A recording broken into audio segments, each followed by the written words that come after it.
So after using the Galaxy Note 9 for over 3 years, I finally decided to switch to the Samsung Galaxy S22 Ultra. And this has been my experience with it so far, and 10 reasons why I feel it is a noteworthy upgrade.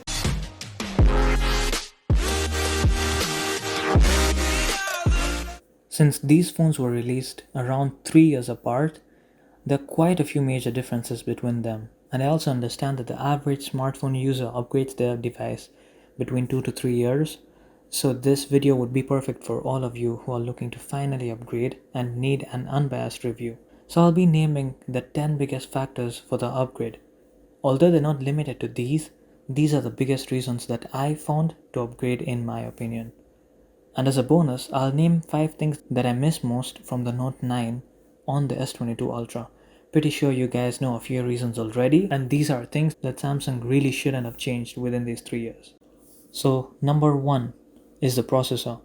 The Snapdragon 8 Gen 1 is based on Samsung's 4nm chip process. For comparison, the Galaxy Note 9 had a Snapdragon 845, which was the flagship processor for 2018 and was based on Samsung's 10nm process. Here are some of the key differences between these processors.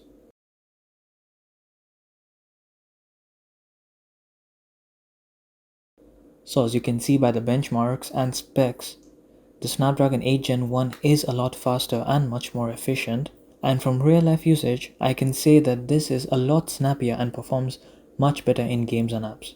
Number 2. The screen. Samsung has almost always had one of the, if not the best displays in the industry, and the one on the S22 Ultra is no different. This time they even claimed the world record for the brightest screen on a smartphone at 1750 nits of peak brightness. I mean, the Note 9 had broken the record for peak brightness when it released with 1050 nits peak, and also broke around 11 other records with its display according to this article from DisplayMate. But as you can see, 4 years later, Samsung is still pushing themselves forward with major improvements on their already wonderful displays, and with the 1 to 120Hz panel at Quad HD resolution, this screen is an absolute marvel to consume any content on, both indoors and outdoors. So these are some of the key differences between these displays. Number 3. The battery and charging capabilities. The major difference in the battery, I'd say, is the size bump from 4000 mAh to 5000 mAh with the S22 Ultra, though this does come with the setback of more weight. The S22 Ultra weighs 229 grams as opposed to the Note 9, which is a not so bad 201 grams, and this is definitely noticeable once you have a case and screen protector on.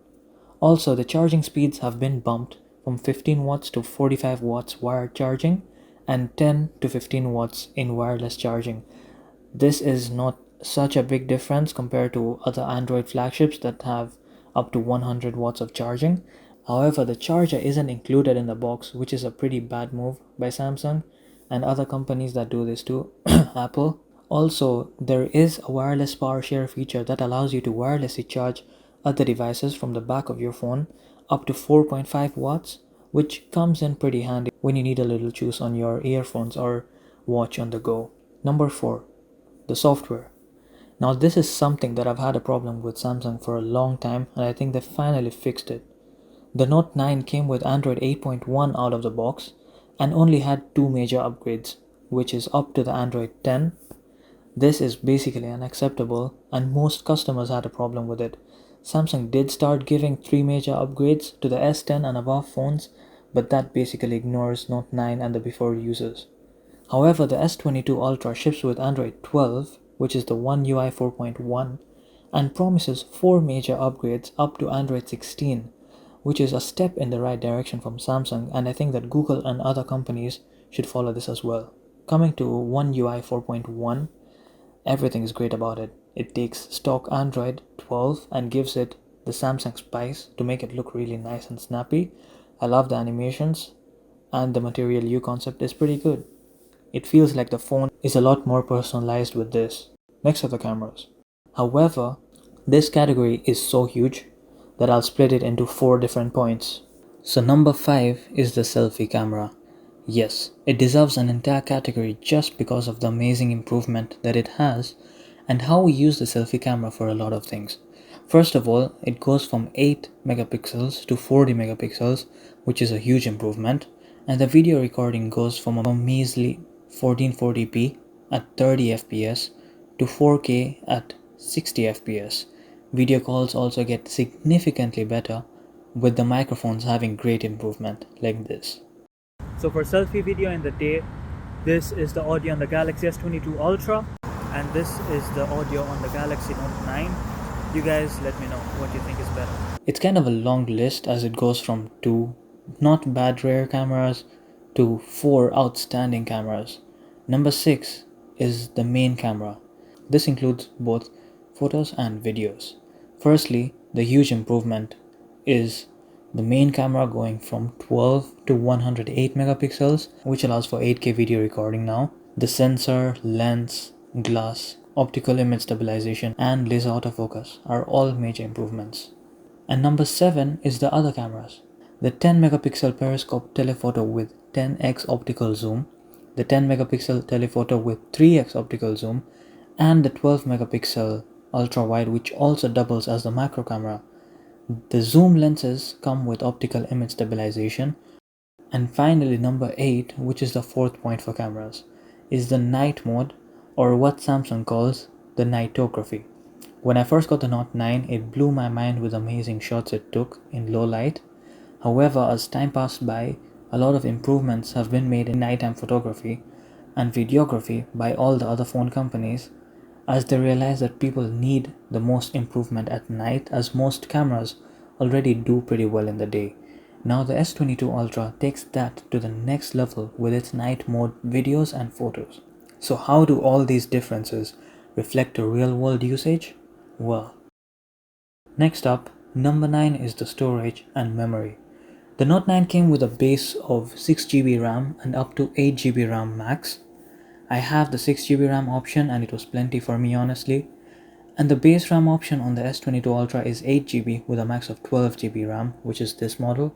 It also does come with a RAM Plus option that lets you use up to 8GB of your storage as virtual RAM, which again I wish they had given an option to disable.